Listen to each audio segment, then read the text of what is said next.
Take me out to the ball game. Take me out to the U.S. District Court. Hosting live baseball games is a lucrative venture not only for those who own the team and the stadium, but for surrounding business owners as well.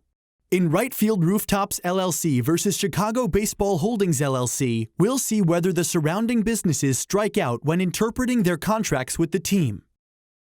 The Chicago Cubs baseball games and concerts at Wrigley Field were visible from the rooftops of buildings surrounding the field. Rooftop viewing became a business in itself, and Right Field Rooftops, which own 2 nearby buildings, even sold tickets to view the Wrigley events.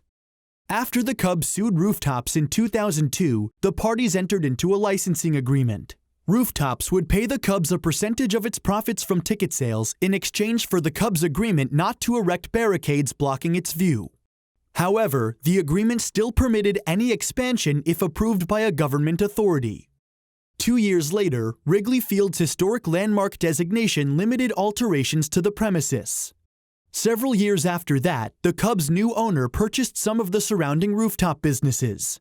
Soon after, the Cubs successfully lobbied the city to allow Wrigley Field to expand its bleacher seating and install giant video boards and billboards. However, because the video boards and billboards would block the view from rooftops, Rooftop sued the Cubs owners, including Chicago Baseball Holdings, for breach of contract in the United States District Court for the Northern District of Illinois. Rooftops argued that under the licensing agreement, the Cubs had a contractual duty not to install structures blocking its views. Rooftops moved for a preliminary injunction based on this argument.